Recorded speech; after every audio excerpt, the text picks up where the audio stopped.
And we're live. Welcome, everybody, to the Lakers Lounge. I'm Anthony Irwin, today joined by Aaron Larsoul. And in a little bit, we'll see how this goes. Aaron has been pushing for this. He really likes this idea. I'm not sure how this is going to go. I'm going to be, tweeting out the link from my Twitter, which you can see right underneath me here. At Anthony Irwin LA, I'm going to be tweeting out the link to hop on here, and if you want to offer up a take, you can offer up a take. If you want to ask us a question, you can ask us a question. Doesn't even have to be about the Lakers. Sure. Aaron's a chef, so if you want to ask him about cooking instructions, feel free. If you want to ask me about cocktails or my cooking instructions, I don't know why you would, but feel free. If you want to ask about other sports topics, all of that good stuff. The only stuff I'm not going to really talk about is politics. Like, I'm not. That's it. But just about everything else. If you want to yell at me, do that. Yeah. Come on with it. So, all right. Are you ready for this, Aaron? Yeah, let's get it. All right. So I'm going to send out this tweet. Here's the link to hop on the show. Please don't let Aaron down. I love it. Oh boy. All right. That is live. Oh God. I'm even going to retweet it from Silver Screen. Get this out there. Whew. All right. Are you ready? Yeah. So in the meantime, you and I can talk about some other stuff. I have a few topics that I could kind of mess around with here a little bit. I think the league as a whole right now is very mediocre. And I don't see like a juggernaut team. I think it's wide open. You know what's interesting? Well, hold on. Yeah, okay. I'm not sure I disagree with you. And as of right now, it looks like the best three teams are in the East.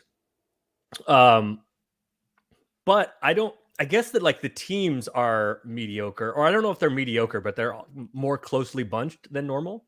Uh-huh. But I think this season I think this is the best NBA season maybe ever. Oh, no. Those are two very different things. Yeah, yes, I know. That's why I'm saying it's interesting. If you think like that all the teams are mediocre, the juxtaposition of that with the fact that this, in my opinion, is probably the best season. I mean, we've had all these great individual performances, the scoring. There's been all kinds of fascinating things. The league looked like it's in great hands. You know, you still have KD and Steph and LeBron and kind of the old guard playing at such a still an elite level. And then, you know, Giannis is kind of in the middle, but Ja and Luka and Trey, all these young guys, it looks like it's in such good hands, which is fascinating. I know you hate Jokic, but you have to mention the where do I get these designations that I hate player X? All right, we're gonna get out of the way. We have our first guest. All right, Carlo. I'm nervous to pronounce this last name. Yuska Tiao? Tiao? It's Eustachio, but it's fine. All right, no, it's not fine. I gotta get that right. Eustachio. Do you have a question, a take, an Orca fact? What do you got? You want to yell at me? You can yell at Aaron. Don't yell at me. I'm sensitive. Apparently, orcas are one of the longest living marine mammals on planet Earth, with an average of what's their 50 lifespan? to 80 years. In the wild, there are some examples of them living all the way up to 90. Yeah. Wow. Yeah, it's 50 to 80 the average. But so I have a question for both of you guys, and I know Aaron's a big Niners fan, and I believe that besides the Eagles, I think they do present the best shot against them in the NFC. Okay. Who do you have going in the Super Bowl, and which team will from the NFC and AFC, and who do you have winning? Aaron, I'll let you handle this one.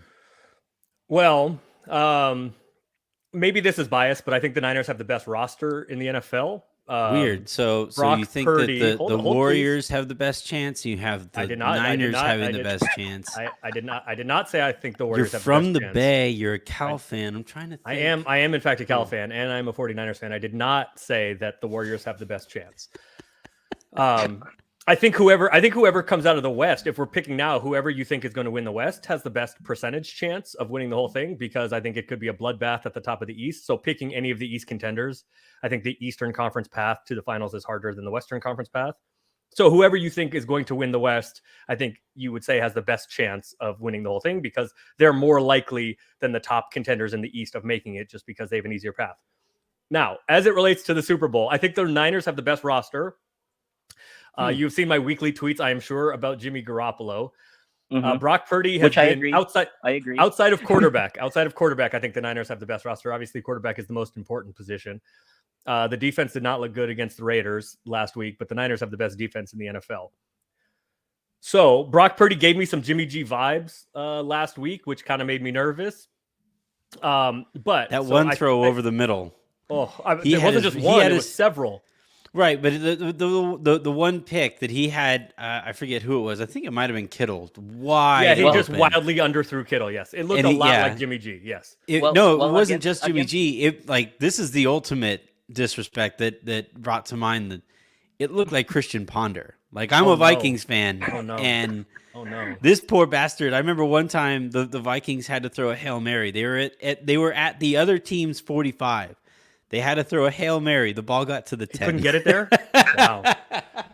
In the AFC, I think there's a lot of good teams in the AFC, but I generally go with, if I think everything else is pretty closely matched, you go with the best quarterback, and to me, that's Patrick Mahomes. So I'm going to go Chiefs-Niners rematch. And I think the Chiefs beat them again, by the way. Yeah, what's funny is that looked pretty bad against when they matched up. I don't remember which week it is, but they put up. It was week. It was the last Niners loss. I think it was week 5 or 6. Yeah, that's the best defense in the NFL, and Mahomes said, "Okay, here's 43 for y'all." Now, to be fair, Eric Armstead wasn't playing then. Brock Purdy wasn't playing then, and Christian McCaffrey had only been there like 2 days. Playing Brock Purdy is better. He's plainly better than Jimmy G. He's plainly better than Jimmy G. The point is, it's a different Niners team. But I still think I would still favor the Chiefs. I think the Chiefs beat them again, although the Niners got cheated and should have beat them 2 Super Bowls ago. But go ahead, Mr. Irwin. Oh man. See, what's funny is I have zero faith whatsoever in the Vikings, and that means that I think that's where they go on a run, is when nobody has any faith in them whatsoever.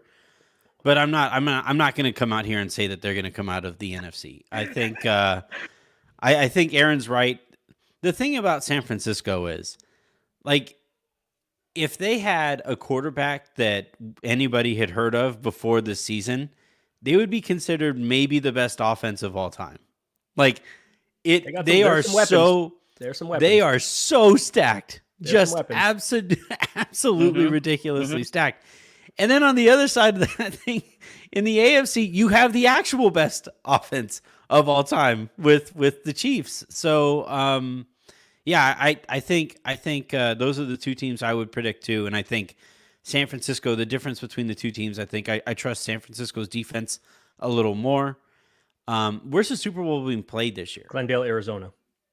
Ooh, that helps. Yep. That helps KC. Why? Well, it allows Pat to be Pat. Like, I don't like cold weather. Patrick Mahomes is very much not the same thing. And they're like everything the Chiefs do is they're not doing that anymore. They're not playing Super Bowls in places where the weather can be a factor. So yeah, I would probably have San Francisco slightly over at the AFC. Did Carlo? Did you ask about the NBA? Got? Yeah. Who do I got? Yeah, who's your pick? My pick of I think I'm having a hard time between the Eagles and the Niners in the NFC. I think the Chiefs are not by far, but I think they're above everyone in the AFC. So I'm gonna go with Chiefs, Niners, and I got the Chiefs as well. We all have the same Super Bowl. Yeah. The problem is the Eagles looked great. Obviously Jalen getting hurt is not great, and then I think more importantly, they've had some injuries on that offensive line, and they were absolutely mauling teams earlier in the year. Yeah. And their entire identity was built off of what their offensive line was capable of doing to opposing defensive lines. And it forced teams to have to blitz to have a chance at getting any kind of pressure on Hurts. Now, though, with a couple injuries there, that really changes a lot of what they're capable of. So I would like to believe in I hate the Niners. I hate everything about the Bay. I'm a Dodgers fan, so everything in the Bay is just except Aaron. Aaron, well, like, you know, I haven't lived there in 20. Yeah, but you're from the Bay, right? Like you're from the Bay, so they're like Madison Bumgarner, right? Like he started his career as a Giant, and I don't care where he goes. I'm always going to associate him with the Giants. Oh, I hate the Giants. The Giants. Oh, sure, I know. Probably the team I hate most in professional sports. I hate the Giants. Not the Celtics. We have that in common. We definitely have that in common. The other reason why I'm pretty confident about the Chiefs, and this is very sad, and thankfully, there's been good news after Monday night so far. But we don't know what the NFL is going to do, if they're going to replay the game. Obviously, like, none of this matters, but if they don't replay the game, that kind of vaults the Chiefs to the number 1 seed. And frankly, and this is completely understandably, I don't know, like, psychologically what that may do. Damar Hamlin's injury, frankly, he died on the field. So for the Bills and the Bengals witnessing that, I think it would be completely understandable for them not to be in any mood to really compete on a football field anytime soon. And again, very understandably, having to witness that tragedy. So I think those would be the two closest contenders to the Chiefs, in my opinion, in the AFC. So I think, obviously the complete tragedy, but this seems like it's shaping up pretty well for the Chiefs. Yep. All right, Carlo, I'm going to let you go. We're going to get to some other questions, unless you have another question or a take. But thank you very much for hopping on. This went well so far. 1 for 1. I think. All right. So far, one for one because we didn't talk basketball. Thank you guys. No, all right, brother. I've been a big Thank fan. you. Bye. I listen to you guys every Friday. I just want to say I'm a big fan. Like, keep it up. We all love the Lakers, and we want the best for them. Hopefully the season gets turned around. Hopefully Aaron can, tell Jeannie and Rob to, hey. No, I'm kidding. But yeah.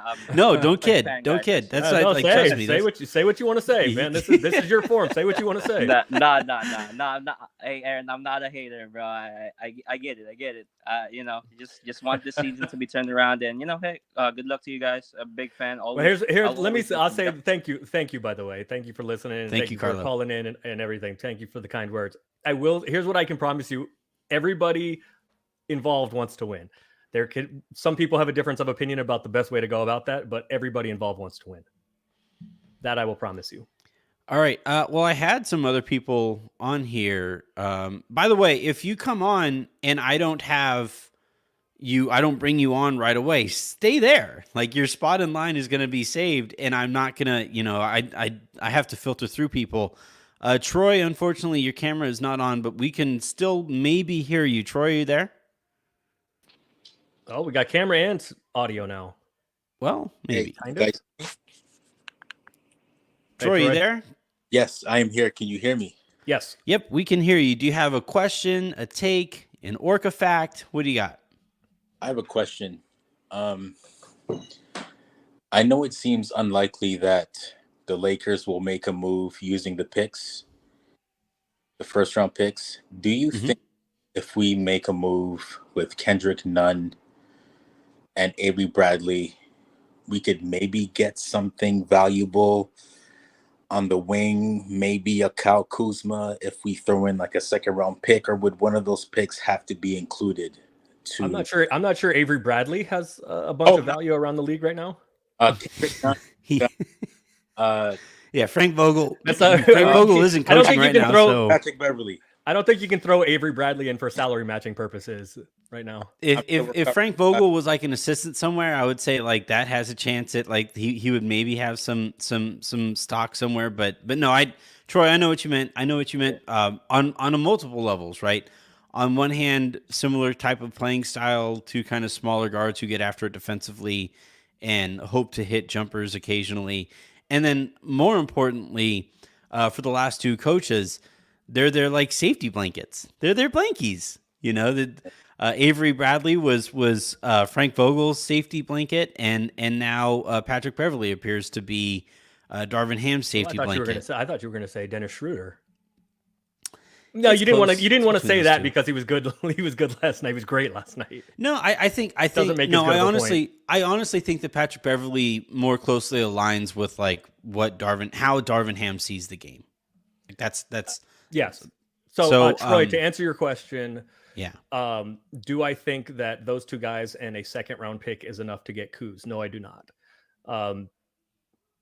I think that, well, okay. You know what? I'll just say it straight up. All of the conversations that have been had between the Lakers and the Wizards thus far has led to the Wizards saying that Kyle Kuzma is not available. Period. End of discussion. Not available. Now things change around the NBA all the time. Obviously, Kuz has a player option for next year.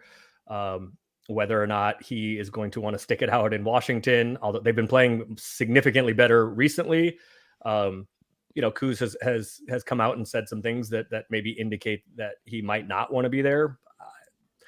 I guess I shouldn't say more than that, but and look, again, things can change. Things change in the NBA every single day. So what is true now may not be true. We have another month or so before the trade deadline. So as of right now, the Wizards are telling everybody that, or at least they're telling the Lakers that Kyle Kuzma is just not available. End of discussion. But even if that does change, I do not suspect that the package that you just mentioned will get it done. Because if he is available, there's going to be other teams other than the Lakers that are going to be interested in putting bids in. The only way I think that package gets it done is if Kuz makes it known, I'm not extending anywhere else. I'm not extending. I'm not resigning. I want to be a Laker again. I've missed LA. I've missed that platform, which, he has, based on common sense.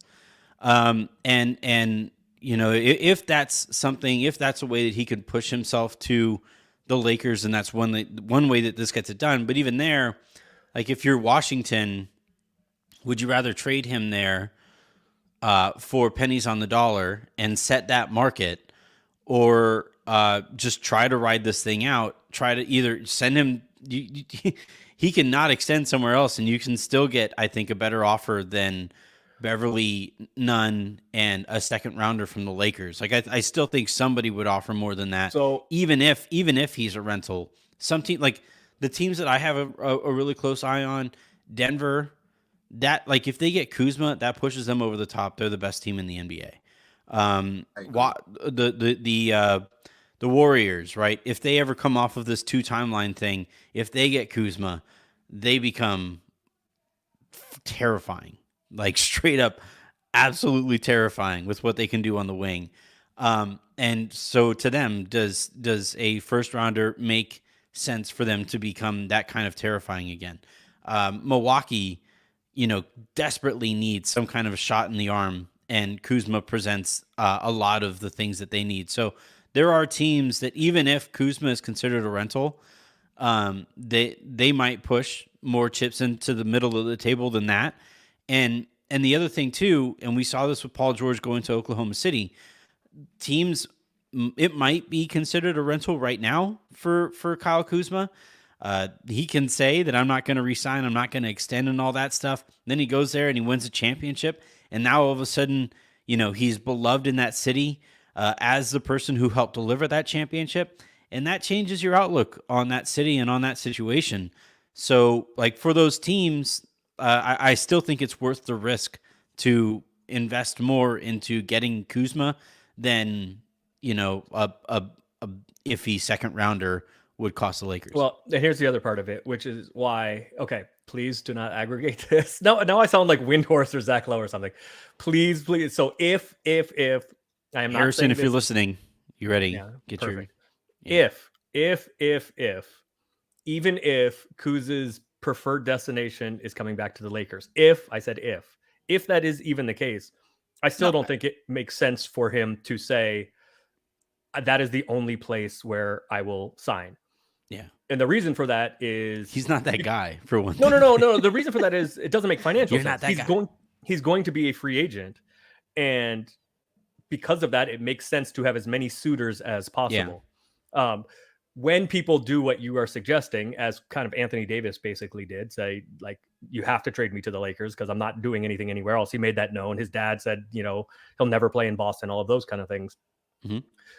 People do that when they have years left on their contract and they don't have the leverage. As a free agent, you have the leverage and you want as many bidders as possible. The other reason, and I think you're probably right, it could make sense for a bunch of places, is that if you acquire him in trade, you have an advantage in signing him because you can offer more years and more money than anybody else. You become the incumbent team, and therefore you can offer one extra year. You can offer a 5th year on a contract as opposed to 4 years going to a new team, and you can get larger raises each year. So I don't think it makes sense for Kuz to limit his destinations, even if, and he certainly has a fondness for Los Angeles and for the Lakers. That is a real thing. But even in that case, I don't think it makes sense for him. Can we aggregate that? Like, can we? No, we don't want to do that. All right. We don't want to do that. Even in that case, I don't think it makes sense for him to try to, steer, because he's going to be a free agent. So assuming he opts out, and unless he has, let's hope not, God forbid, unless he has a career-threatening injury, in the next month or so, I think it is pretty unlikely he's going to opt into next year's contract anywhere. No, it doesn't make any sense for him to, unless he has God forbid, but unless he has a career-threatening injury. Like I think he's in line to make almost $20 million on the open market. I would imagine it's something. Yeah, it might be north of that. I would imagine it. I would imagine that's about where he wants to start. Really good wing. He's a damn good player. So he's just good. Yeah, he's just plain good. Uh-huh. He's also a really good dude. At the most important position in the NBA. I know like really we aren't allowed to acknowledge that, being that, given what team we cover and stuff like that, like we aren't allowed to talk about how important wings are, but he plays the most important position in the NBA. So I don't know that wing is the most important position in the NBA. Hold on. In the abstract, I don't know that it's the most important position in the NBA. I think it is a huge advantage if you have somebody that is wing size that can be a primary initiator. I think that's what it is. But having those guys and having people who can guard those guys, Jason Tatum and LeBron and Luka, like those kind of guys are, the apex predator wings. Paul George and Kawhi, those kind of guys are the most valuable guys in the league, and guys that can guard those guys. But the most important position in the NBA is whoever you have that dribbles the ball the most. Yeah, I still think the most important role players in the NBA. But that's a different thing. Okay, well, yes, but like I think having depth of wing-sized guys is very important. Yes, I agree with that. Yeah. All right, Troy, thank you very much for your question. I'm going to go ahead and we've had other people waiting here. Shouts to everybody for coming out. This has been fun. We're 2 for 2.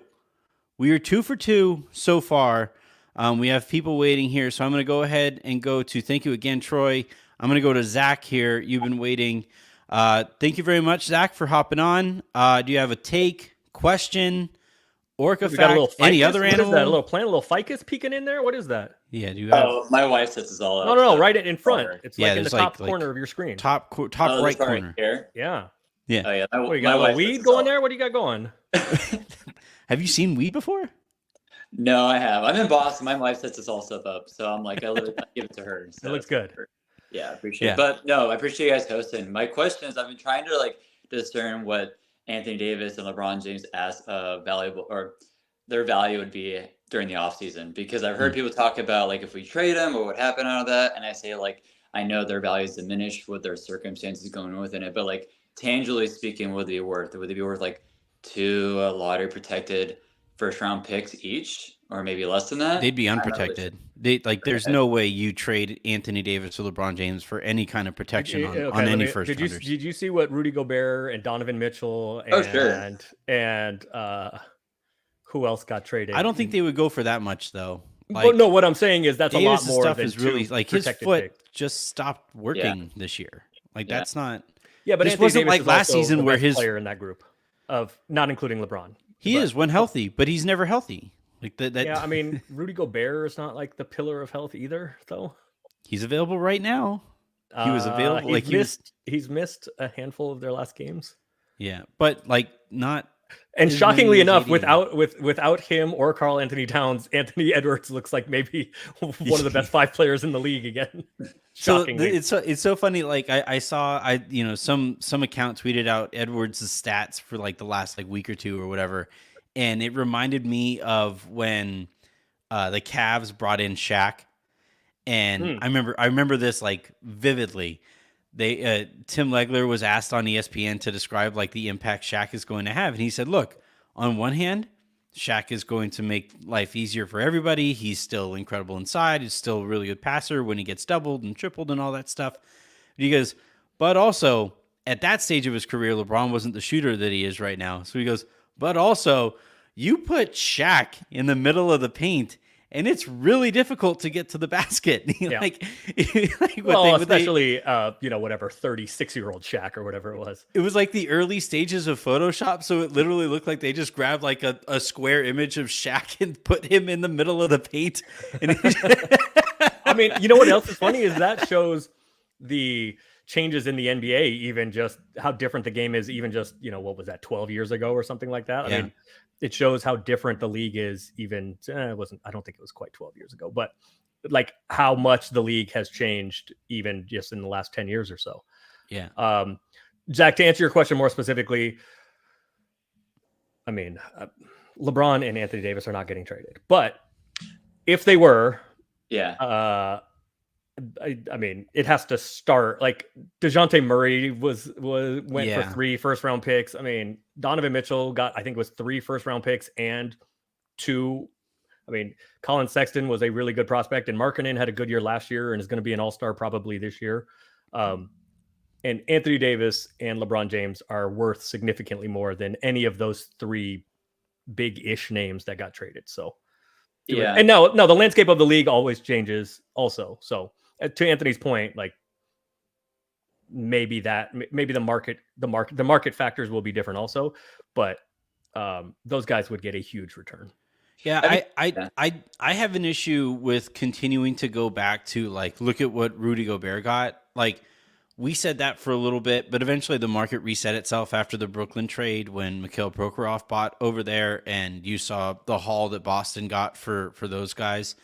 Eventually the market's going to reset, and cooler minds will kind of prevail here, because nobody is ever getting traded if that is the market. Like that is because we've seen how it's gone in Minnesota, and like some of it's bad fit. Sure, but we've also seen how it's gone in Cleveland, and Donovan's been great. Yeah, but like I still think like Cleveland, for example, right now they really need a wing, and they don't have anything to go out and get that wing. They just don't have. There's nothing left in the cupboard. They have not had a wing in 4 years. Right. Well, this is the last time they had a competent wing.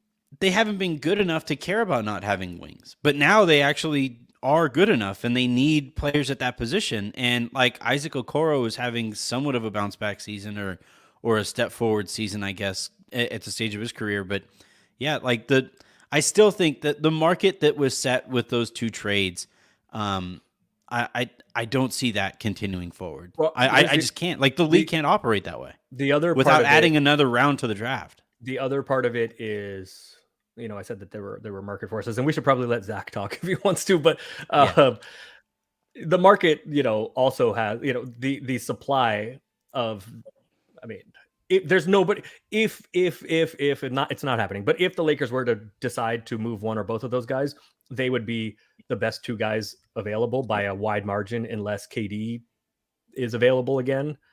So that has a factor. That's a factor too, right? Like the beggars can't be choosers, and if the best thing is that available is a step down from that, i.e., Rudy Gobert and Donovan, etc., that factors in too, right? There's the supply and demand part of it matters.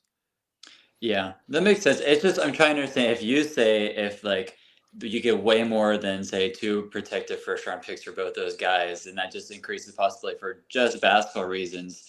Like thinking, why don't we just trade those 2 pieces? Again, I understand the Lakers front office and like their complications why they wouldn't do that, but just trying to understand from that kind of lens. Do that, try to reset it, try to increase options of flexibility, because I think a big thing that's been hindering us for the past couple of years is like we only have like this 1 or 2 first round picks. So within that, we only can do certain things, and all these other teams have leverage to basically make moves against us. And so within this, it's like I look at the Dodgers and how they're always having these options of flexibility and to making moves, and I feel like that helps out in their favor. Try to go within the kind of same kind of shadow of what the Dodgers do in a sense of just working out this flexibility and hopefully having a smarter front office who can make smart decisions instead of what they've been doing the past few years. What is a Lakers and Dodgers fan doing in Boston? Oh, my wife got into law school over here, so I got no choice. Just gotta follow her. Where's she going? That's unfortunate. Northeastern. Cool. Yeah. Not the lawyer part. The location part is unfortunate. Like, congratulations to your wife for getting into law school. Quite the interior decorator and obviously the brains of the family. Yeah. Man, you guys are immediately roasting me as soon as I got on here. Dang. No.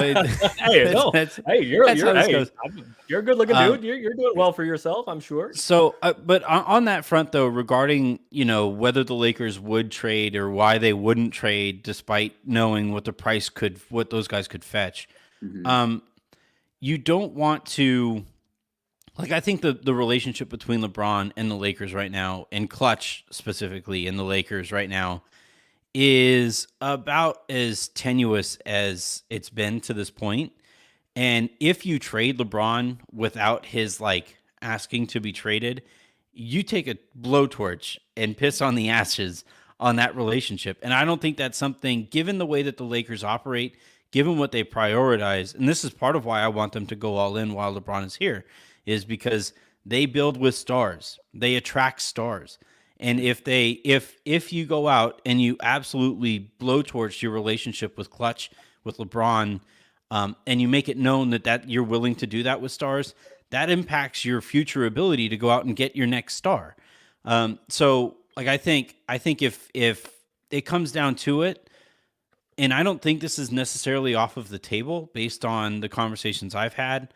If it comes down to it, if the Lakers ride this out and they don't make a trade, improve this roster, and give LeBron and AD a chance at winning at getting into the playoffs, I do think this offseason, kind of quietly, LeBron would start asking, "Hey, what are the chances you could send me here? Mm-hmm. What could I possibly get for you guys here? How can we make this work for the both of us?" But without that happening, there's zero chance whatsoever the Lakers trade him. I don't think they would ever do that. Maybe AD, possibly AD, because I know Davis has always kind of been interested in playing for Chicago. For LeBron, you're looking at very few more chances to win a championship here. And if your running mate here, you're somebody who, honestly, earlier this year was the best player on the team, not second best to LeBron. But if that guy can't stay healthy and your future, your ability to win championships is tied to somebody who can't stay healthy, do you say, "Hey, Anthony, it looks pretty nice over there in Chicago. Oh, look at New York.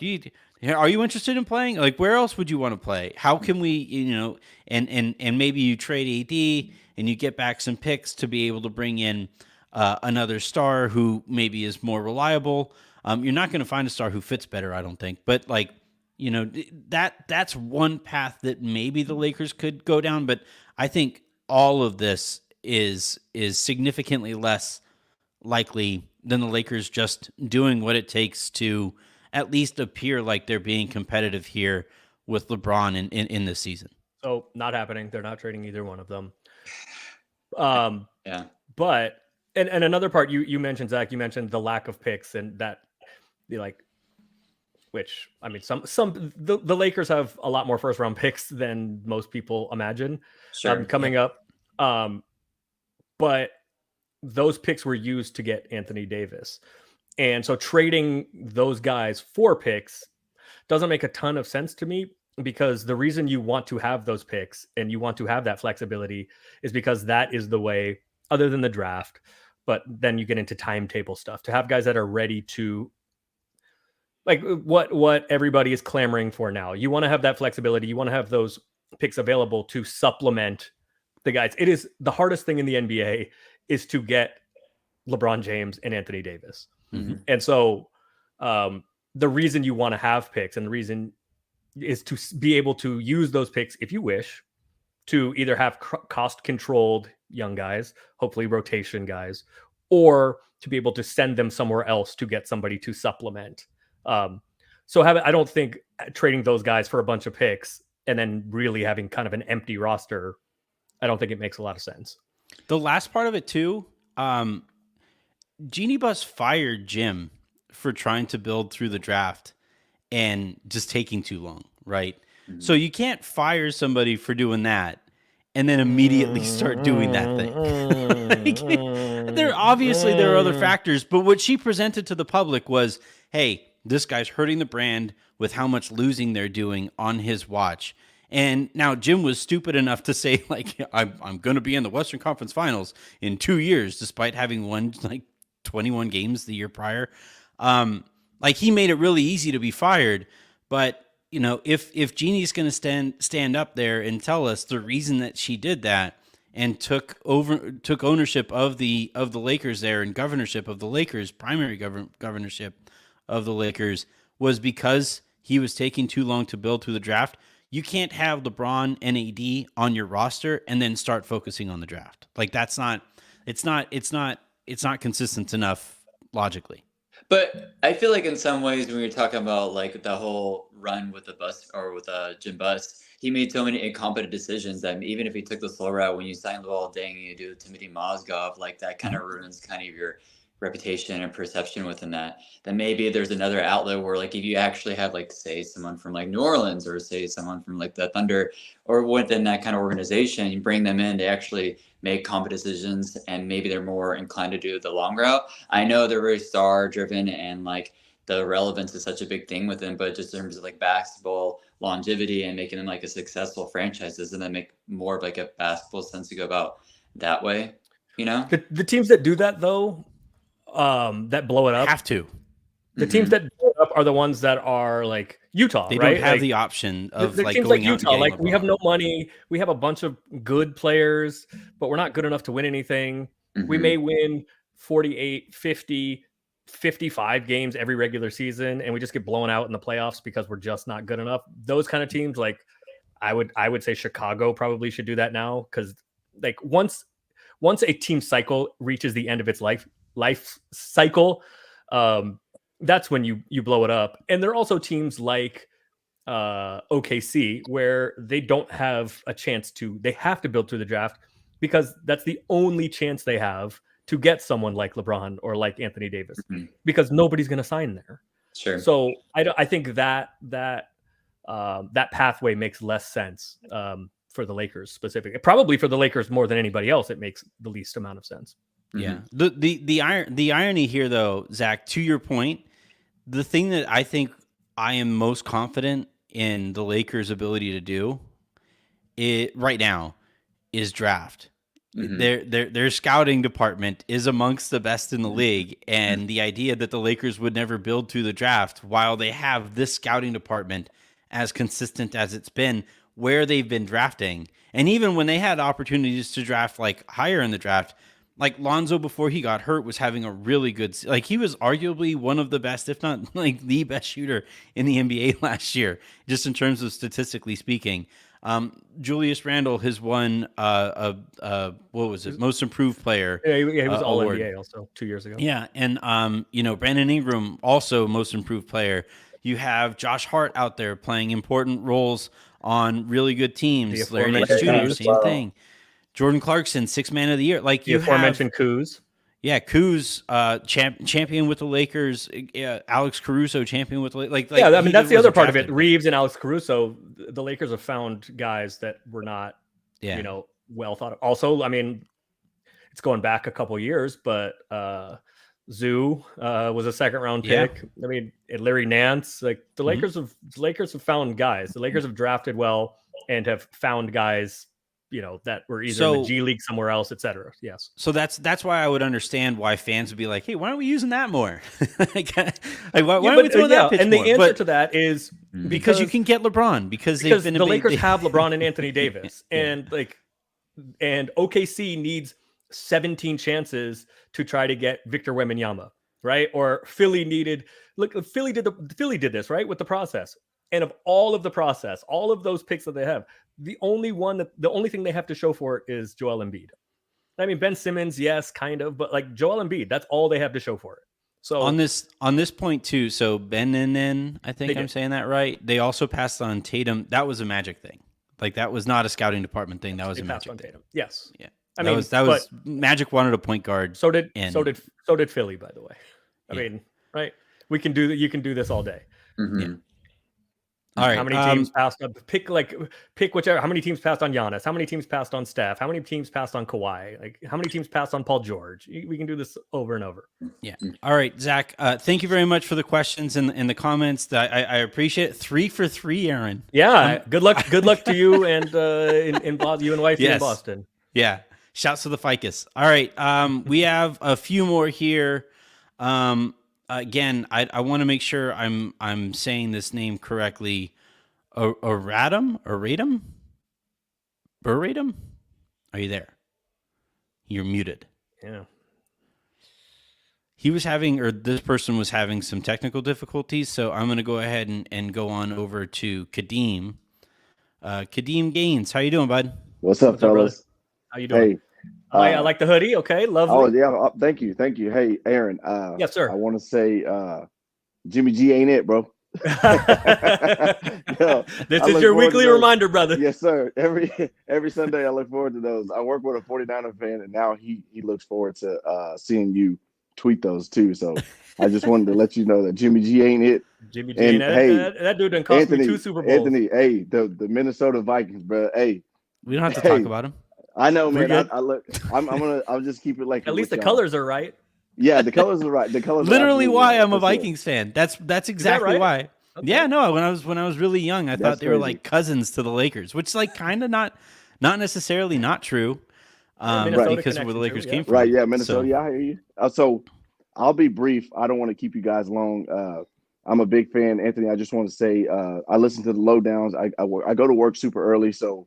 You're the first podcast I listen to every morning. So thank you very much, Kadeem. I appreciate it. No doubt, man. Yeah, for sure. And I just want to say I don't want to get Aaron in any trouble for tampering. Come on, you got it. I'll be careful. You can talk to me. Just pretend you're looking this way. My IQ goes up. I think I've told this story before, but in a previous life, I worked with somebody that is gay but was not out.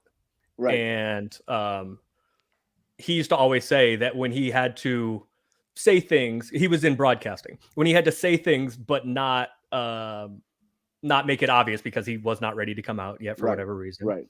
That when he got faced with things that might get him saying something, his IQ went up a certain number of points. Yeah. So when I have to dance around not tampering, my IQ goes up. So we're good. I got you. So, okay. So the Bogdanovich, if I said his name wrong, which one? So which one? Atlanta or Detroit? The one in Detroit. Okay. So Bojan. So Bojan is rumored to be, associate or one of the people that the Lakers may be interested in. But I saw today that they're wanting a first round pick plus a young prospect in return. With his age, do you guys see that really being a realistic option for the Lakers? Like, would you give a first round pick plus a young, I don't know, Kendrick Nunn, or, I wouldn't want to punt on Max Christie whenever we're starting to see some positive signs. But what would you guys do as far as a trade for Bogdanovich? Well, I'll handle this more specifically because when it comes to a specific player, that's where Aaron has to be a little careful. But right. So the reason. So the last caller, Zach, was asking why the Lakers wouldn't trade LeBron and AD for more chances for the scouting department to do what they're really, really good at. But I think the most the easiest way or the best way for a really good scouting department to operate in a franchise that has a timeline that is very much win now is to supply that front office with guys who you can turn into players like Bojan Bogdanovic. And yeah, I also really like Max Christie's game. I like how willing a shooter he is. He's the type of player I think you want to eventually like just replicate over and over and over again as a role player. I really like Christie, but if Detroit came to me and said, hey, you can have Bojan for Pat Bev and I think it would take Nunn too and Max Christie plus that first rounder, a protected first rounder, I would happily do that. He checks so many boxes. Right. Like he is an incredible shooter. Right. I think last night after the Heat game, I was talking with Raj and Sabrina on the post game show. Yeah, and I went back and I found all the examples of times that Lakers, Lakers have. It's happened 3 times. I think Bojan Bogdanovic has done it in quarters, not full games, quarters more than 3 times this season. So he's exactly the kind of play. Him, Kuz. It'll be interesting to see what other wings become available. But those are the types of players. And look, to the Lakers front office's credit, and I don't say this often, the types of players that they have been kind of rumored to be interested in are wings. So it at least shows that they have identified that weakness in the roster and are trying to pursue that. I personally though, like I like Max Christie. He doesn't match up with the timeline, right? And the scouting department has been able to find players easy enough to replicate what he brings to the table. So to answer your question, I love his game. I do think he would be a good fit. He can shoot the hell out of the ball. He can operate a little bit out of the pick. He can operate out of the pick and roll a little bit too. Mm-hmm. He can attack closeouts. I mean, he's not going to guard you a whole bunch. I think Detroit. He and Detroit agreed to that extension. I think partially to up his value in trade, right? Because if he signed for a couple more years, if he has the extension, because he would have been an unrestricted free agent after this year. So next year he's guaranteed at 20. The year after he has a non-guarantee, which gives you a little bit more flexibility as it relates to cap space. But look, part of the calculation for the Lakers is the opportunity cost of encumbering cap space for this coming offseason when the Lakers will have. Now, the free agent class isn't great. One of the names that we've been talking about a bit here this evening looks like he's going to be a free agent. There's a few other, names, depending on what happens in Indiana. Miles Turner might be an unrestricted free agent. Kyrie might be an unrestricted free agent. So, but it's not like a great crop of free agents. Right. So that's one of the things you have to weigh. And the Lakers would only have about $35 million in cap. Right. Like it's not enough to go out and reshape your roster. I've always kind of rolled my eyes constantly at this notion of cap space. It is enough. And here's why. Because you have one of the complaints of the Russell Westbrook trade. Look, Russ has played how he's played, right? And he's not been good. But one of the complaints was turning 3 decent to good to very good role players into that one piece. Right. So that cap space allows you to undo that. Are you going to spend, 13, 14, 15 twice? Are you going to break it up 10, 10, 12? Do you want to do all 32 or 33 or 34, whatever it ends up being based on what the cap number comes in at? It gives you optionality. So it isn't the cost of doing a move like that, or for anybody that has money going forward. Yes, it is whatever it would cost to go get them. You mentioned the first round pick, and whatever players it would cost if they want a young player with upside, the cost of that. But the other cost is maybe what you're missing out on by having that cap space. That cap space can also be used in the summer in trade with theoretically a third first round pick if you wanted to absorb somebody. So, and I'm not saying that he would not be that I would be against trading for him. I'm not saying that at all. But what I am saying is part of the consideration is that eating into the cap space for next summer, right? In addition to whatever it would cost to get him, right? For sure. Let me one thing. I'll leave you guys with this. I'll be brief. No, you good? I'm good? Just a big fan, man. This is dope. I love the way that the team is competing. Like I really literally maybe a week ago, I thought they might have abandoned ship. Like, whenever AD went down, it kind of just seemed like, it was a little bleak. But man, last night. No. It didn't seem that way. It was. It was. I will be honest with you. I've been recording every day since that time. Trust me, there were people in the building. There were people in the building that felt that way also.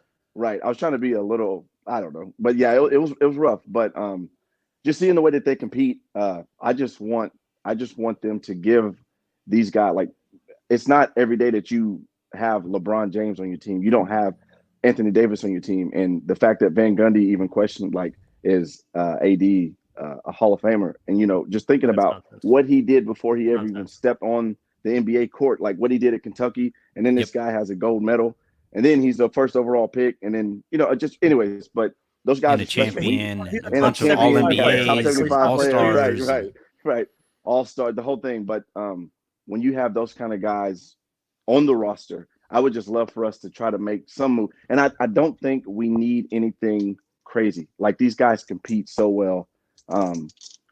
Like lately, you know what I mean? Like, we're right there. The West is all over itself. Like, last night we gained ground just because so many people in front of us lost. I would love to see the front office just do something, even if it's minor. I would love to see it. So Kadeem, I think that's the biggest point. I think that's the biggest point that can be taken away from this show or this season to this point. The Lakers aren't nearly as far away as we thought heading into the season or during parts of the season. Like, they beat Milwaukee. They went to overtime against Boston. They beat Miami last night without LeBron and without AD. They have not, they've been blown out a couple times, especially more recently since AD has gone down. But before AD went down, they had been blown out maybe once or twice. It was more often than not that they were losing games by 7 or so points than it was they were losing by 14 or 15 points. This league this year, it's like we said to start the show. I call it mediocrity. I say that more as relative mediocrity, where there isn't a great team out there. There isn't some absolute buzzsaw that the Lakers have to avoid at all costs. That team doesn't exist right now. And I think, just make this roster make a little bit more sense. Just go out and get a wing or two instead of the 73 point guards that the Lakers have right now. Easy you make it. So just go get a wing. Just go get a wing. Hey, look, we know the price. The Lakers have the assets to pay the price that you're talking about. Even if Detroit is being ridiculous, or even if Indiana is being ridiculous, which, by the way, we kept on getting those reports that Indiana and Miles Turner were working on an extension, and that just felt so much like trade posturing to me. He's like, we'll do it. We'll sign this guy. This guy. Yeah, this 26-year-old center.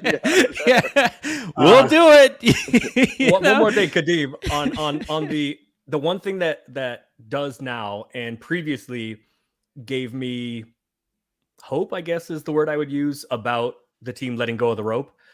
I think that was one of the reasons that I thought, and he hasn't played well either, but I thought the Pat Bev trade was very important. And I think it was, I thought it was a home run at the time. He hasn't played well, but one of the reasons I was so in favor of it is because he is a guy that, one, would not be afraid of LeBron and would not be afraid of, and with losing Jared Dudley and with losing Jason Kidd, those were two of the guys that could kind of pull on LeBron's cape a little bit. Right. And Pat Bev is not afraid of that. And teams that Pat Bev are on inherently take on some of his personality. Yeah. And Pat Bev Minnesota misses it a lot. Minnesota misses him a lot. Yes. I don't think yes, Rudy Gobert is not good for chemistry. Yeah. I'll just leave it at that. Neither is Cat, if we're being honest. But they do miss Pat Bev. They miss his leadership, and they miss that attitude and that aggression and that effort. Right. And even when Pat Bev is not playing well, he's going to give you what he's got, and he's going to yell at you if you're not given what he thinks you should be giving. Yeah. So he went at Mark Jackson last night. Sorry to interrupt, but yeah. No, you're good. You're good. So I think that is kind of like anybody who does that is good in my book. Anybody who yells at Mark Jackson is like, I think that's stand up kind individual of to me. An underthought of bonus of having him. One of the reasons why I really liked the Pat Bev trade. I still like it because THT. Well, whatever. We don't need to do that. But I think that Pat Bev has been a big factor, despite him not playing well. He's played well recently. He shot the ball well recently. I think he's been a big factor in, like, right when it looked like it was going to slip away. Yeah. He said, no, we're not. No, not on the team I'm on. Yeah, I think there's definitely something to that. I would still like to see him traded for Bojan Bogdanovic. right. Hey, or Kuz. I know you guys mentioned that earlier, but I mean, Kuz would be nice also, man. Even though the contract situation, that's still either one of those guys. Sign me up, man. A guy that's taller than 6'3", 6'1". I swear, I'll leave you guys with this. So my son and I watch the games, and he's 6'1". He's taller than I am, and I tell him all the time, I'm like, those guys on the court, that back court, they're as tall as you are. Just for hope, just for inspiration. Like, how old is he? He is 16, sophomore. Just played a basketball game today. So basketball. How'd he do, fellas? That well or that poorly? Yeah, I was gonna say that could go in a couple different directions. He I remember that from my dad. Individually, he does well. But it's a team sport. I'll just put it like that. Yeah, absolutely. All right. Hey, I appreciate this so much. Kadim's out here shitting on his son's team. Kadim said, "Can we get my son some help, please? I don't care how many first round picks. Can we get this man some help? Can we trade the 27 and 29 pick for some help for Kadim's son?" That you're talking about. Anthony, that eighth grader you're always joking about. I literally am like, is that eighth grader? He's close. That eighth grader is close. He's got to be around here somewhere. I swear, man. We get him on my son's team. His mom is right here. Like, what are they talking about? So, guys, hey, I appreciate this so much, man. I really do, man. I appreciate all the content, and man, just keep being great, man. I really do enjoy this, man. You guys, every Friday I look forward to it. Like I said, I listen to every lounge, and then Harrison is hilarious. I love when you three are together because it's like three of the complete, just crazy personalities, man. I love it. Yeah, man. I really biggest idiots on the internet. Yeah, I agree. I didn't say that. I didn't say that. All right, man. Thank you very much, Kadim, for hopping on. Absolutely, thank you. Chatting with us. Yes, sir. All right, so we're going to go. We have three more people on here that I haven't tried before. I'm sorry if I see that your devices aren't connected on my end, it gives me pause. So I'm going to go to B Grim here first. Carrie and Doe, if you guys could get your devices connected, whether that's your mic or your camera, that would be more ideal. So B Grim, how you doing, buddy? You taking a nap? You got a little nap going, or? Yeah, man. Yeah, it's late. I guess this really is the Lakers lounge, huh? Yeah. What do you? I'm on the East Coast. That's why. Okay. Right.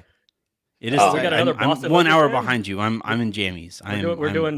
We got another Boston Lakers fan. What are we doing here? No, stop! Don't do that. Yeah. So I listen to Anthony. I'm more familiar with you, but I know you guys from Pete, obviously. But Anthony, dude, you're great, man. You got you're like, I feel like you're still one of the original Lakers Twitter people kind of out there. But I am indeed old. He's definitely out there too. Stop, dude. What are you like? You're like 33 or something, bro. Stop. A little older. But no, I thank you very much for the kind words, man. It has been like I remember when I was coming up, and actually just the other day, I saw the announcement that I made to my family and friends on Facebook, like, hey, I'm going to try sports writing. I'm going to do this. Back in 2015, and it took like 5 years to get my first paycheck. So yeah, like you're a first generation immigrant child. You're not a doctor or a lawyer. Yeah. So but yeah, it's been really cool, like watching Harrison grow up in this stuff and watching Pete take off the way that he has. Darius. Yeah, it's been a blast watching this whole little thing go around us, and then continue to sprout out with some insanely talented and really smart people that are coming up behind us, just absolutely bearing down on us from like right in our rear views. Yeah, it's good, and it's nice to have too when the team, when things are good, everything you're listening to, it's easy to listen to. But when when the ups and downs are happening, it's good having real, people who are kind of have been in it for the long haul and haven't really left or changed up too much, if that makes sense. How much did Anthony Venmo you for this? Not enough. I sent him my 85-inch TV. Like that, it's on the way. There you go. No, but all right. I think the key there, like to what you're kind of talking about, is like, and I think the part of this that I enjoy the most is the community aspect of it. This notion that, like, the Lakers might suck, the Lakers might be getting blown out, but I'm online with thousands of other people who were sitting there watching that same game just as frustrated as I am. And then the other part of that, when they won the championship, right? You go through the down years that you went through for doing that. That season, you lose Kobe and you lose basketball for a while, right? You lose that, there was nothing really going in Lakers fans' favor and sports fans, the world's favor there for a while.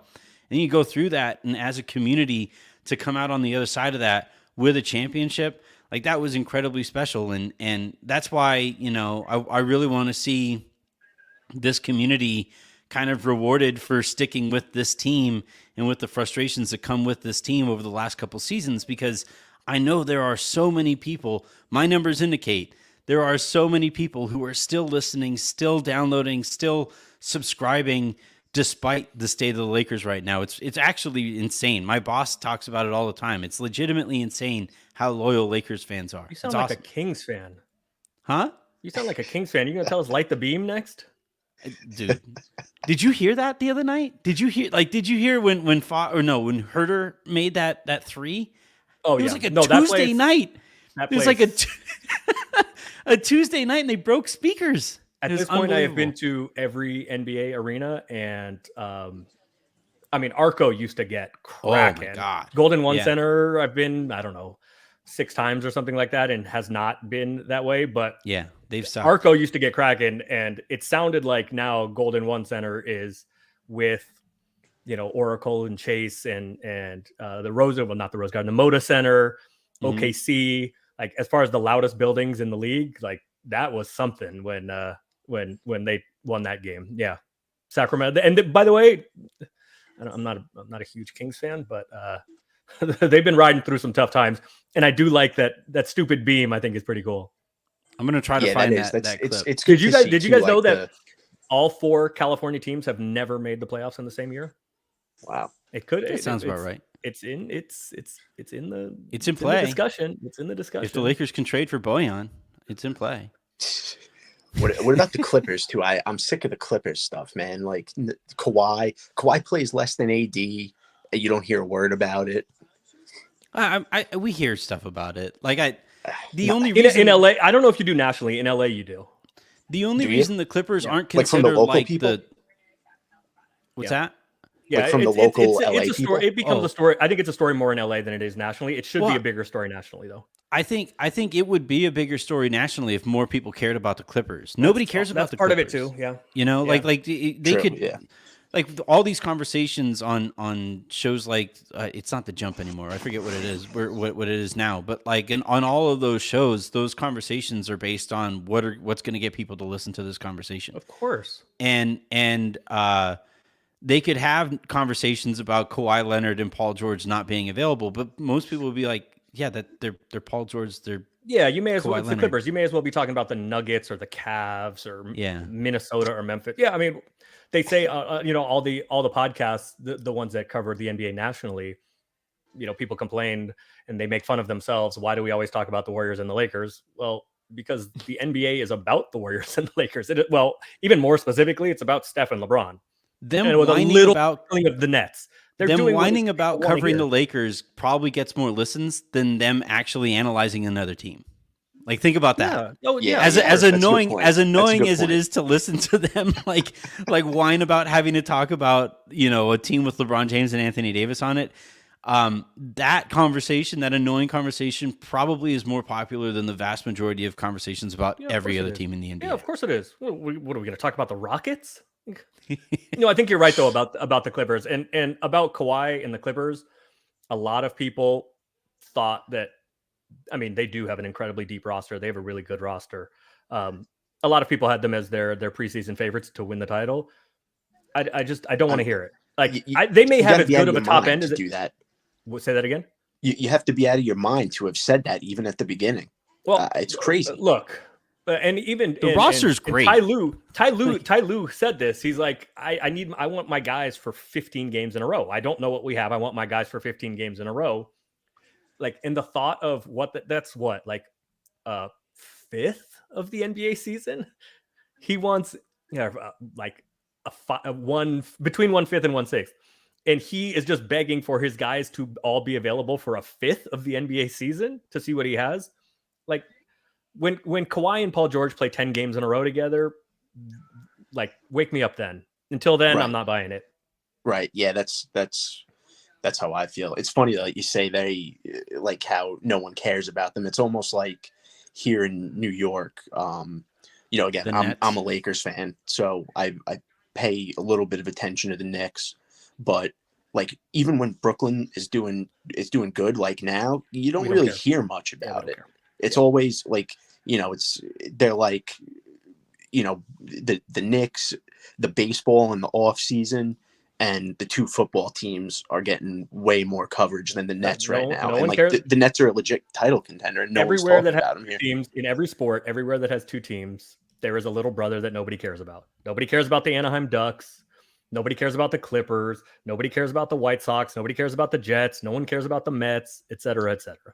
Oh, dude, no, you'd be surprised. That's what I'm saying. The Jets and that's a different conversation. No, football is going to get more coverage than basketball. What I'm saying, in relative to the big brothers, the Giants, no one cares about the Jets. Relative to the Yankees, no one cares about the Mets. I don't know about that, dude. I might have to fight you on that one. I don't know about that. No. Are you a fan of the team that he mentioned as? Well, yeah, but they. Are you a Jets fan? You're a Mets fan. Jets and Mets. All right. The Jets, it's horrible with Wilson. It's horrible. We'll see what happens here with the Mets because their owner is spending. So like I don't know. They'll never be as popular as the Yankees. They'll never drive the conversation the way the Yankees do. But if they go out there, like the Yankees haven't won a World Series since like the early 2000s. 09. Okay, so yeah, late 2000s. It's been more than a decade. If the Mets can go out there, they spent like crazy this year. Like, did they though? Who's the shortstop? Is it Carlos? Oh, I guess Correa hasn't happened, huh? Yeah, he's agreed with the Giants Correa. and the Mets, and nobody. Yeah, what's going on? But anyway, like the point that I'm trying to make is that like, and it's the same with the Clippers. It's the same. The Clippers with could win the next 10 Nets. NBA titles, and it's still a Lakers city. Period. No, it'll still be a Lakers city, but they'll become more of the national conversation. Like that. That's how that works, And I think for all of the little brother teams, the more success you have, the more it's just like actual little brothers. I don't know if you guys have little brothers. I do, but I remember when my little brother Andrew started beating me the first time he beat me 1-on-1. I was like, oh shit, I guess I have to try now. Like, well, damn, dude, this sucks. That can't. That couldn't have been that hard for him to do, though. I've seen the Euro step. We've all seen the Euro step. Euro stumble? I swear I haven't always been this round. This is a clip I was talking about. Listen to this. This is nuts. Back out the box. Float game. Short. Loose again. Herder for the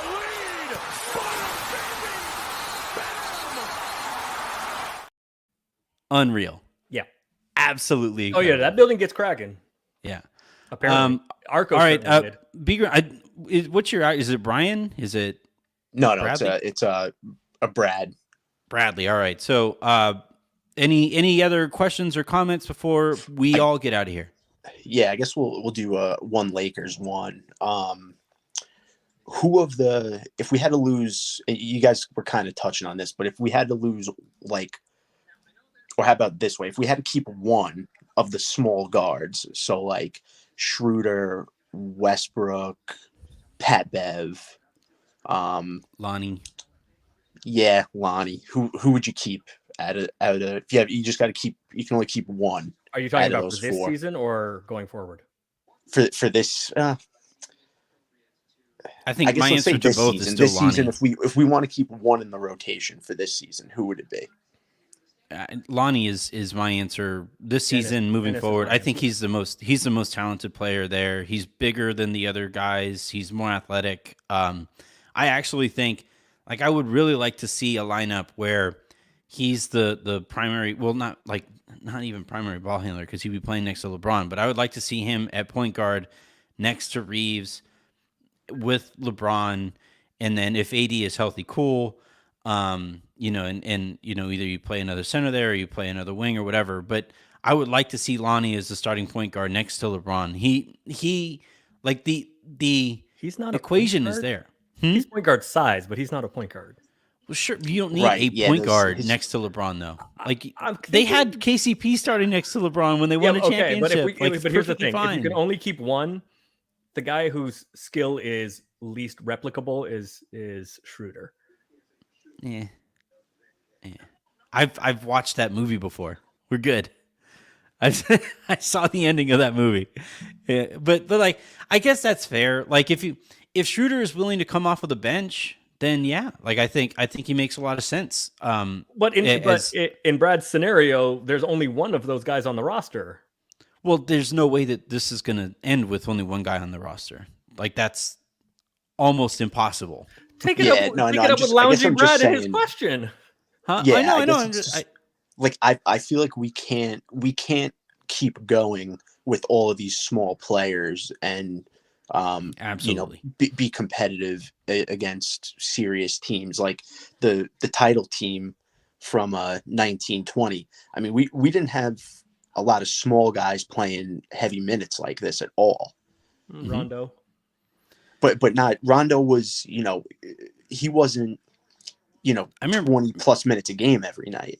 In the regular season, he played a little less than that. In the playoffs, he was playing a bigger role, but that's because he was playing well enough to own that role. And I think more importantly, and Rondo's kind of like one of a kind. I mean, that guy's he's like a borderline Hall of Fame type guy. He's close. You know what I mean? I think he probably is a Hall of Famer. He's probably close. Like he's right on that. Rondo's legit. Like Rondo's better than all those guys. Oh, Westbrook. He led the league in assists a handful of times. Has 2 titles. I think he's right there.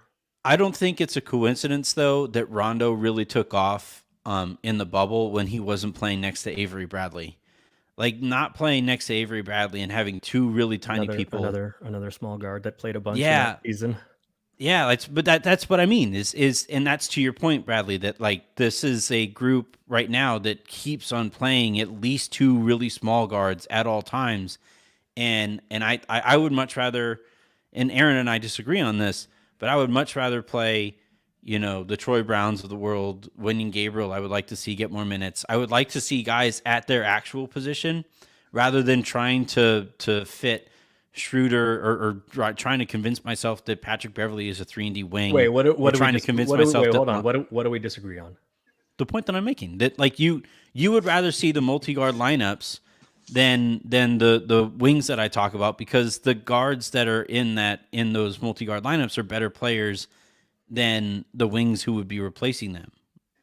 Am I misrepresenting? No. I think yes. I think that Pat Beverley and Dennis Schroeder are better than Wenyen Gabriel and Troy Brown. Yes. Yeah. That part is true.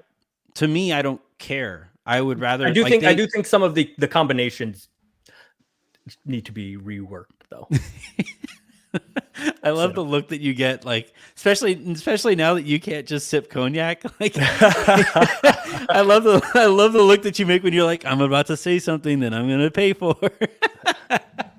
I do think the combinations could be reworked, but you're correct. I do think the smaller guys are generally better than the bigger guys. Yeah, but I don't think they're better at the bigger positions than the bigger guys are. That's the difference. I think that's an important qualifier. So everybody healthy, your starting 5 would be, because then you get everybody healthy. Into the question if when AD's healthy again. Thomas Bryant has been fantastic. So starting LeBron playing the 3 kind of worries, like full time. concerns me. Well, you're saying start, right? That's not. Yeah, no, I'm asking you. That's what I'm saying. Like, if you're going to start Thomas Bryant if TB and AD are both starting, then LeBron's playing 3, and I don't know if that's the best thing for a 30-year-old. I don't.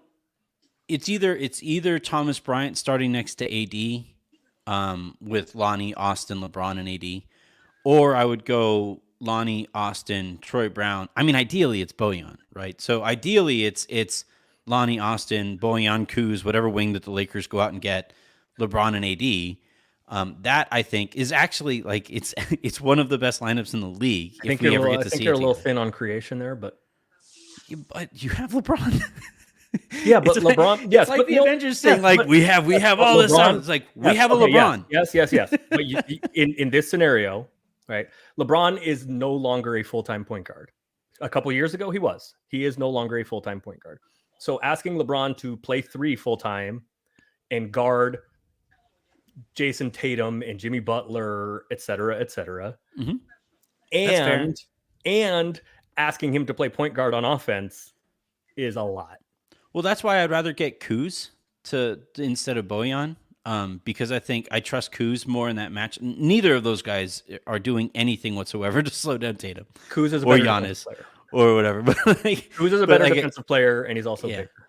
Yeah. So I again, ideally you go Lonnie, Austin, Kuz, LeBron, and AD. Like that I think would be the closing lineup. That'd be the starting lineup that I would go with. I could understand that's pretty them. Good. That's pretty good. Yeah, I could understand them maybe starting, Pat in that group if he's still there, just for defensive purposes and identity purposes. Like Pat is the kind of point guard who historically plays well next to LeBron. Like he's now that he's shooting the ball again. Yeah, like if he's a spot up shooter and he plays well defensively, then that's the kind of point guard that you want next to LeBron anyway.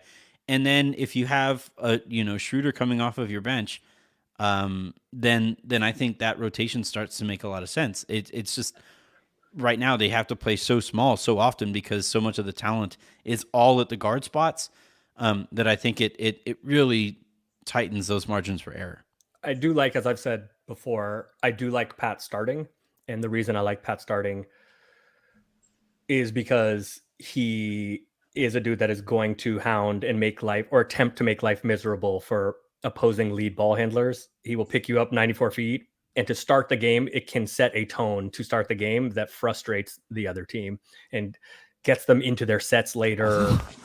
Although I will say he sometimes crosses that line from productive frustration for the Lakers. Oh, absolutely. Into counterproductive frustration. I agree. He pisses off the other guys, and Bojan scores. He also fouls 92 feet from the basket, a little too much for my taste, but yes.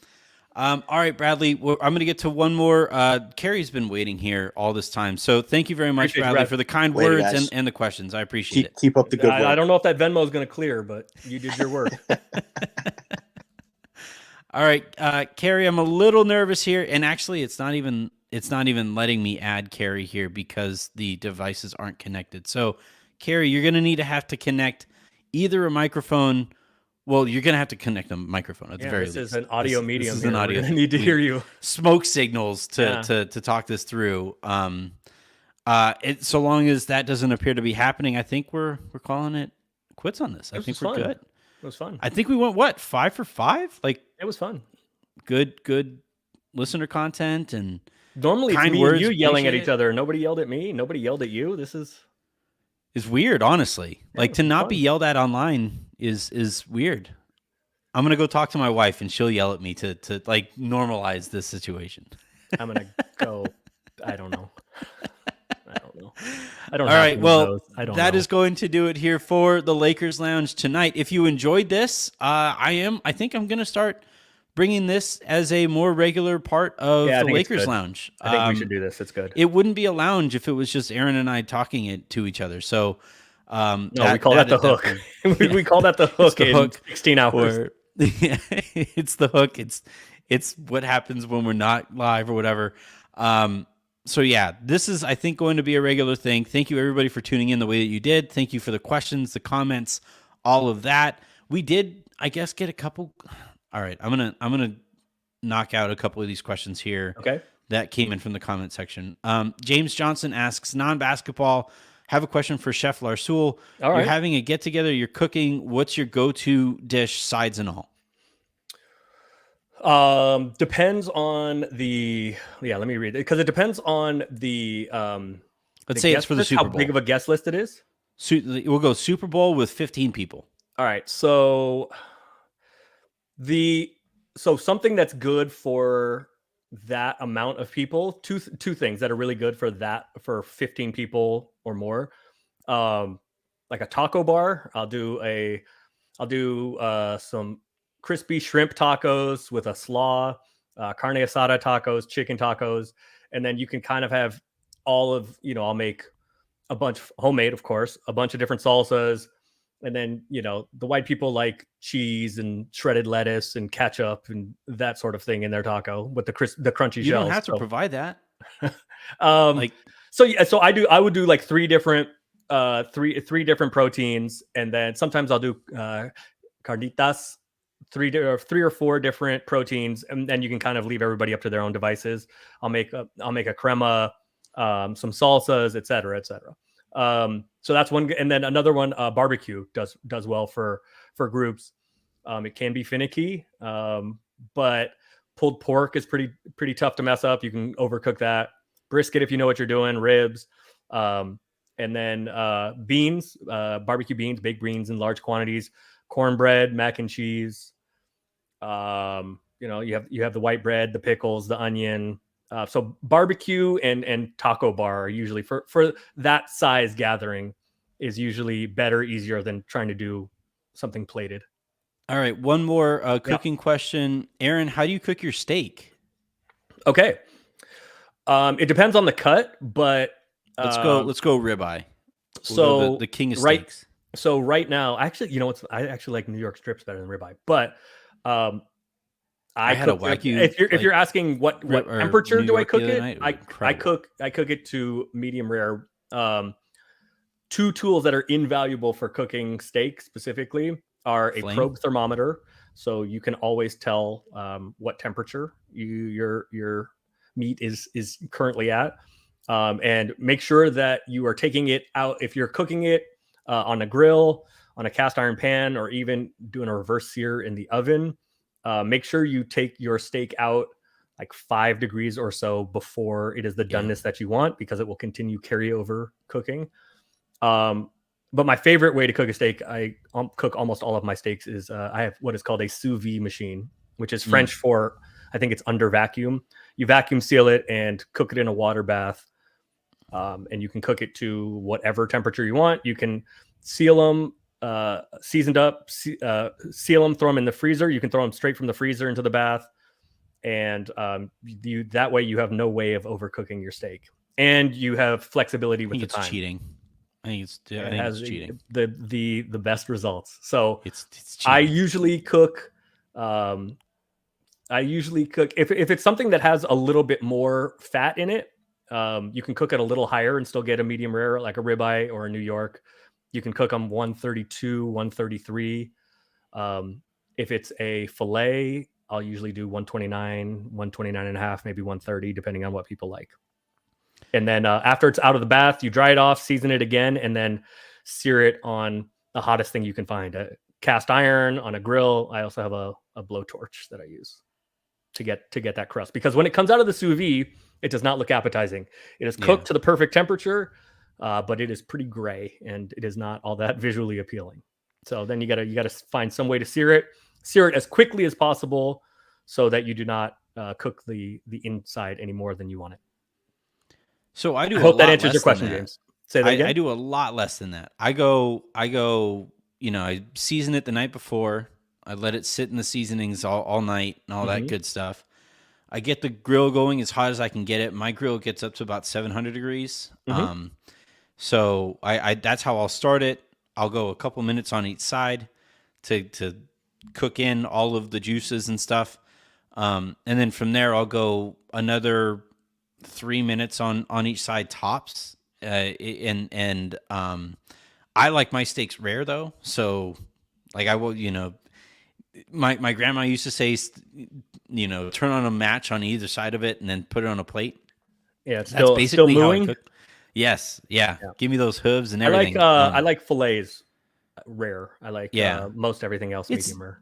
It's safer. The fillet, because otherwise, if you do like a ribeye rare, sometimes the fat doesn't fully cook and it's just kind of gross. Also, it might be chewy. The other thing is also, James, this is less of a thing with sous vide, but if you cook it in a more traditional way on the grill, on a grill pan, on a cast iron, make sure that you let your steak rest at least 5 minutes. 10 is probably better before you slice into it, to give the juices a chance to redistribute and let the muscles relax a little bit. Otherwise, a lot of that flavor and juiciness will end up on your cutting board. Yep. All right. I think that will officially do it for us here. Thank you again, everybody, for the questions, the comments, all of that good stuff. Had an absolute blast doing this. We're going to be doing this more often, hopefully with more people from across the feed to jump in on this conversation as well. So until then, and until next week there's a game. There will be. It's the Mavs. Yeah, the Mavs next Thursday. So looking forward to that. We'll do Wednesday or maybe. No, I don't know. No, we'll figure it out. We'll see. Yeah. I'm going to talk to Aaron tomorrow on the hook. So you will get to hear us for all of us that like to hear us yelling at each other. I'm sure that will be. It'll be much less friendly than this one. We're like Skip and Shannon, except like we actually like each other. Easy. Now is not the time for that one. Yes, you and I do like each other, but now is not the time for the Skip and Shannon comparisons. I promise you. Those guys. I hate each other. I promise you. Yeah. All right. Until tomorrow, or in a little bit, if you guys are listening to this on the pod feed, make sure you check out the lowdown whenever that goes live, as well as all the other stuff across this channel. Had a really good week getting back into it after the holidays. Looking forward to continuing this thing and getting this thing rolling, hopefully with the Lakers team that is, continuing to get more and more competitive. So until then, I'm Anthony Irwin. That was Aaron Larsoul. This was the Lakers Lounge.